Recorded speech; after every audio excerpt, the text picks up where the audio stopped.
The interrogation. The slap came hard and fast.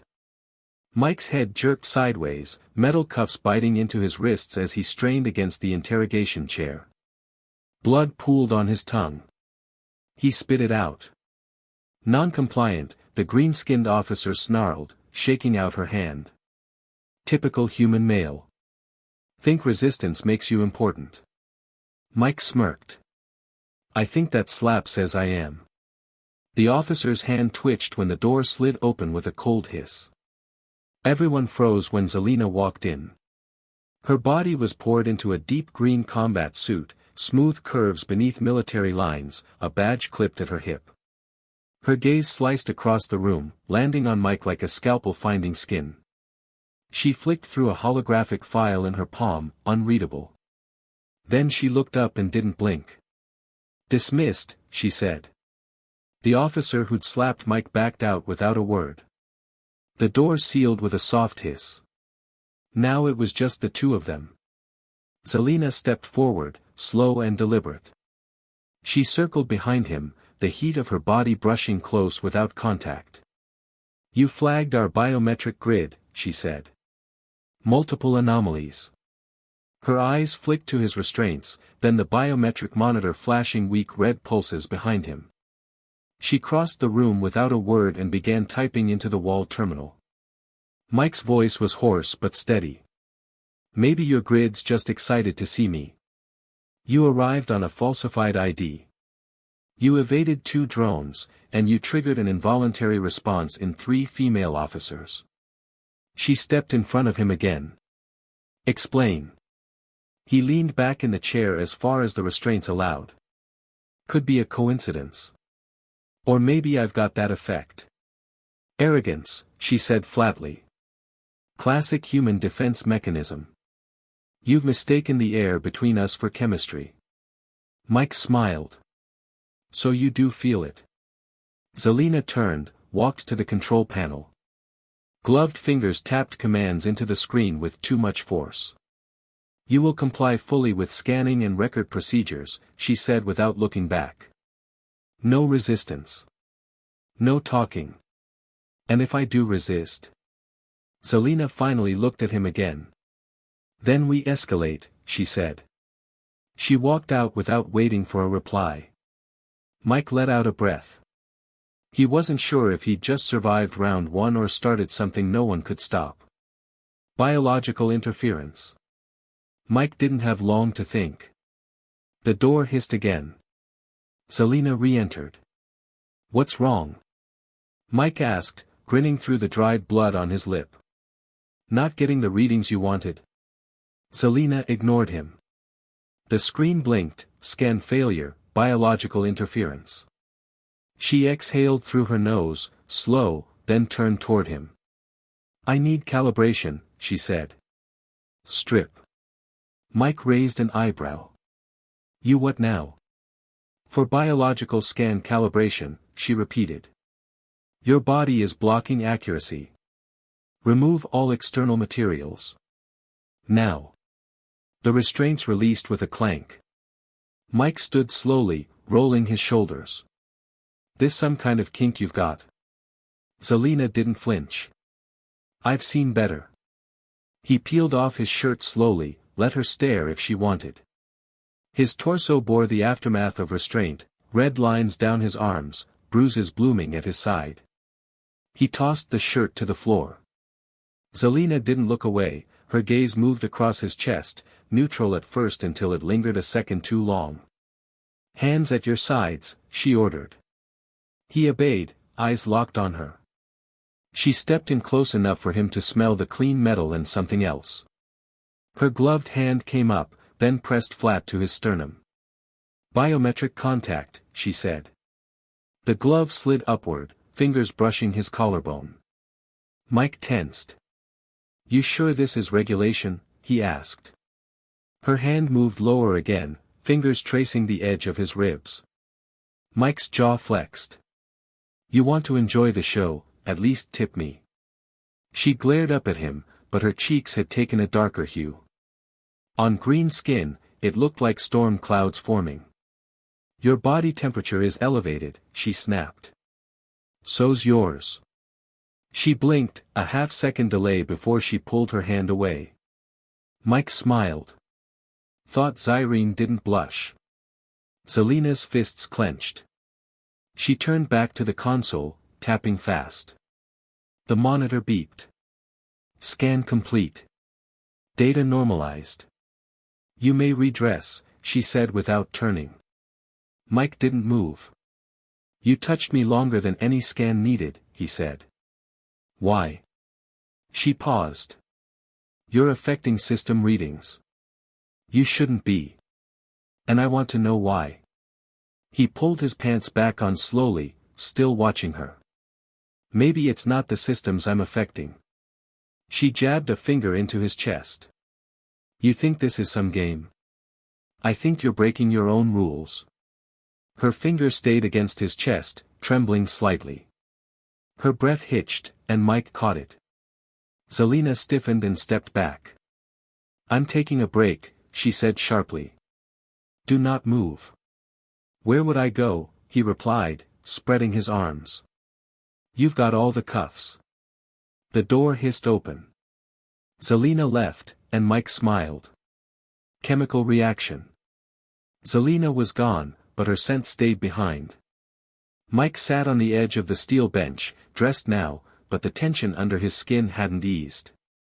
He rolled his shoulders, cracked his neck, and waited. 15 minutes. Not long enough for anything official. Long enough to try and get herself under control. The door opened. Zelena. You were told not to move. He tilted his head, voice low. And you were told not to come back until you got yourself under control. Zelena turned her body toward the console. Then she flicked her wrist, bringing up a glowing schematic. Alien text flickered, overlaying a real-time diagnostic chart. Only it wasn't of him. The silhouette on the screen was feminine. Her. The chart pulsed, spiking violently in several categories: pheromonal saturation, hormone levels, heart rate variance. Mike moved beside her. I'm guessing that's not supposed to happen, he said. This, she said, voice clipped, is a contamination reading. You altered the room's chemical balance. Your scent, your biochemistry, it interacted with mine. He watched her carefully. And you think I did it on purpose? I think, she turned to face him, your biology is interfering with standard Xirene physiology in ways that shouldn't be possible. And I think it started the second you walked into customs. Mike folded his arms. Or maybe your physiology just isn't as in control as you pretend. Your body is producing a pheromonal cascade, she said. The reading shows elevated exposure tolerance and a secondary resonance spike. She turned fully toward him.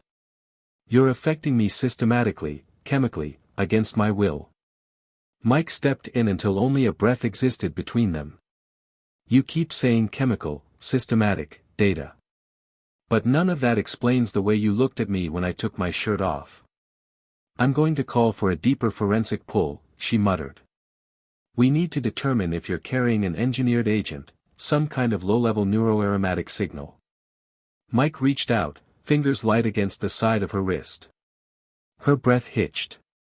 You ever think it's not sabotage, he said, voice low and even. That maybe this isn't something being done to you, his thumb brushed over her pulse point, but something already inside you, just waiting for the right trigger. She yanked away. Sit down, she snapped. Now. Her eyes locked on his. You made me wet. The words came out quiet. Mike's lips parted. That a medical statement or a personal one? Zelena took 2 steps back. She hit the console, fingers jabbing a command into the screen. The wall to their right lit up, this time with a heat map, not of Mike, not of her, but of the room. The entire space pulsed in reds and oranges where she had stood, where she touched him. This, she growled, is not a game. No, he said, stepping forward again. It's a reaction. Her face was flushed, lips parted, chest rising and falling with shallow breaths. And, Mike? He wasn't pushing. He just stood there and waited. Finally, her eyes dropped to his mouth, then snapped back up. She turned, storming toward the door, and stopped. "You'll be tested again in 1 hour," she said, voice shaking under the armor. "We'll find out if this is something you're doing intentionally. And if it is, there will be consequences." Then she was gone, door sealed. He just stood in the middle of the interrogation room, arms crossed, letting silence stretch around him like a net. Every breath carried the ghost of her, Zelena's scent, Zelena's stare, Zelena's voice trembling under the weight of words she hadn't meant to say out loud. "You made me wet." Breaking control. The door finally opened, not with a hiss this time, a slam. Zelena quickly entered, her hair was down. She hadn't meant to let it fall, he could tell by the way she kept brushing it behind her ears, irritated. Control was quiet, just the hard clip of boots across the floor as she strode straight to him and shoved a glowing device into his face, a flat metallic disc with 4 protruding prongs. "Breathe," she ordered. Mike raised an eyebrow. "You want me to blow into it or whisper sweet nothings?" Her eyes were fire now.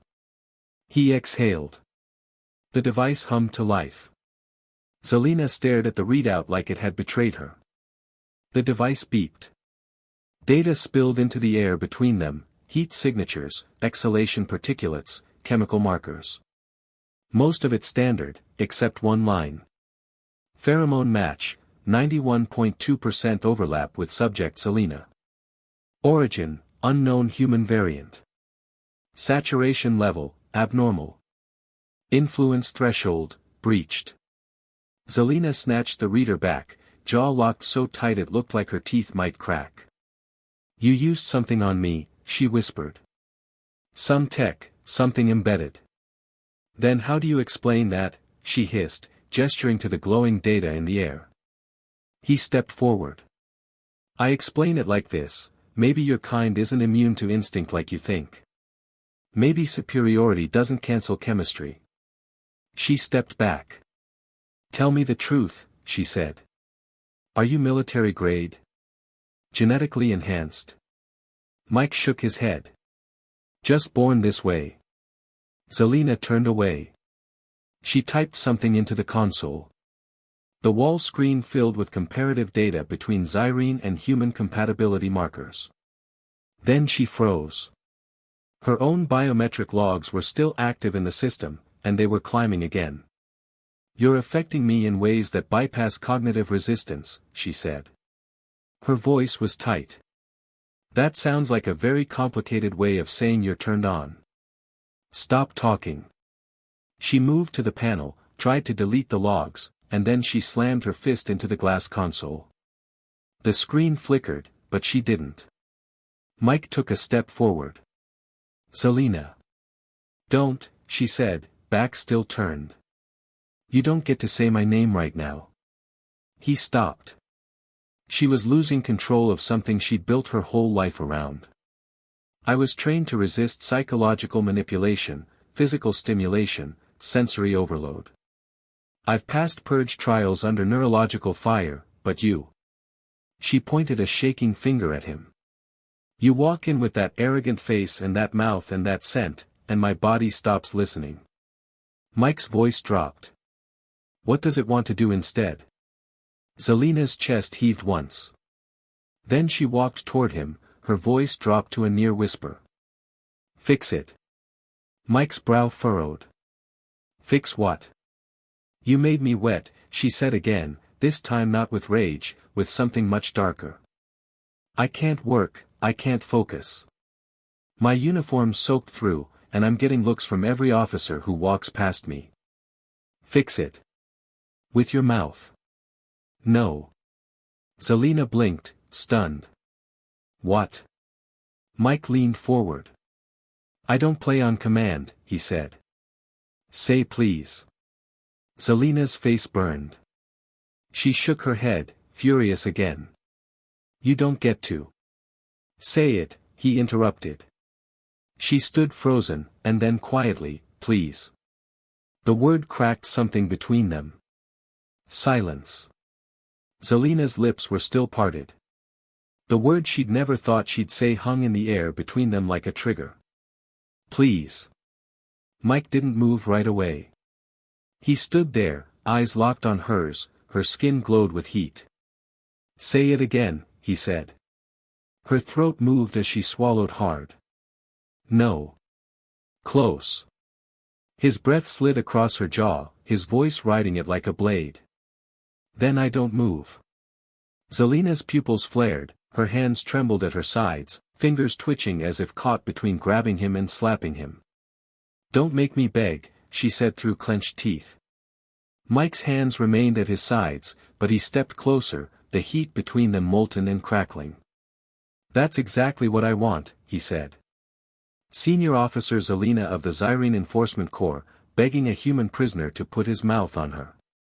Her eyes widened, part rage, part hunger.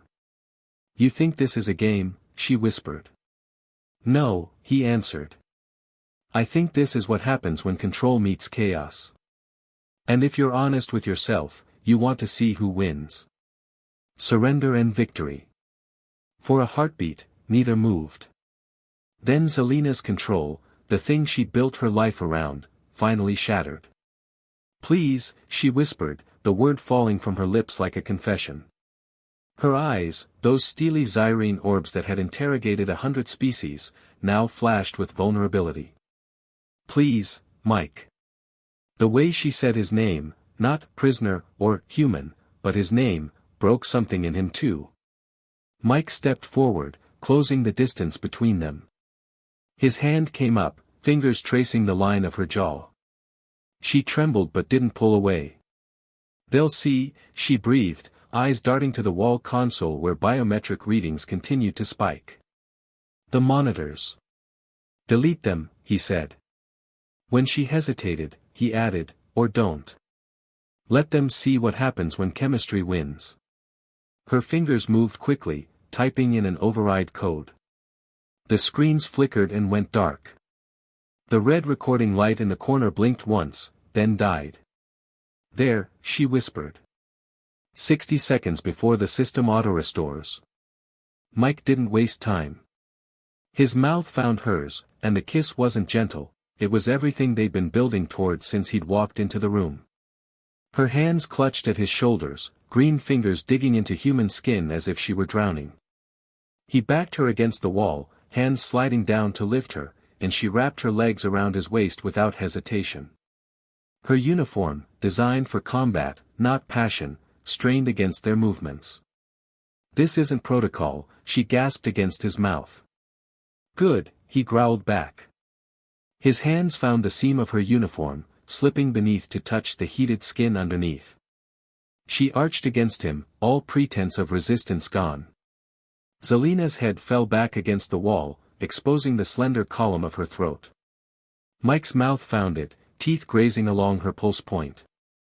She made a sound, half sob, half moan, that he felt in his bones. I hate this, she whispered, but her body told a different story, hips grinding against his, desperate for friction. No, you don't, he murmured against her skin. You hate how much you need it. His hand slid lower, finding the wet heat between her legs, and she cried out, uncaring now who might hear. The biometric sensors on the wall, even powered down, seemed to pulse in time with her heartbeat. They moved together in a desperate rhythm, Zelena's military discipline crumbling with each touch, each kiss. When she finally came apart in his arms, it was with his name on her lips, not in command, but surrender. Afterward, as they caught their breath, bodies still pressed together against the interrogation room wall, reality began to seep back in. The sensors would reactivate. The cameras would come back online. Their moments stolen from protocol would end. Zelena's forehead rested against his shoulder, her breathing gradually steadying. When she looked up, something had changed in her eyes, not just lust satisfied, but a question answered. This changes nothing, she said, but her voice lacked conviction. Mike smiled, brushing a strand of hair from her face. It changes everything. You just don't know it yet. Her communicator beeped, a reminder that the world outside still existed, that she was still Senior Officer Zelena, and he was still a prisoner. She disentangled herself from him, straightening her uniform with practiced efficiency. Only the flush on her skin and the slight tremor in her fingers betrayed what had happened. "You'll be moved to a secure holding cell," she said, voice almost back to its professional cadence. "Your case will be reviewed in the morning." "By you?" he asked. The corner of her mouth twitched, almost a smile. "I've been compromised. Protocol dictates I recuse myself." "And will you follow protocol?" She looked at him for a long moment. "That remains to be determined."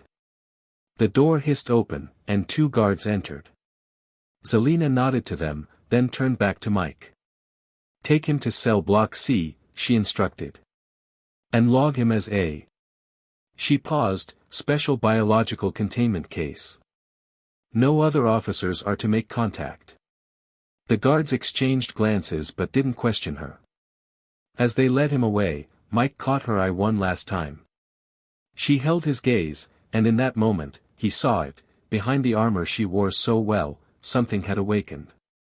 Something wild and hungry that no protocol could contain.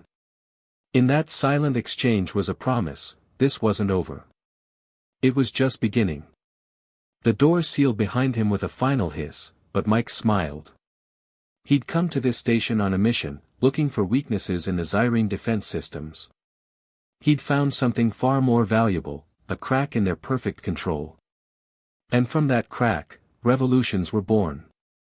As the guards escorted him down the sterile hallway, he knew with certainty that within the hour, Zelena would be at his cell door. Chemistry had won the first battle. The war for control was just beginning. The end.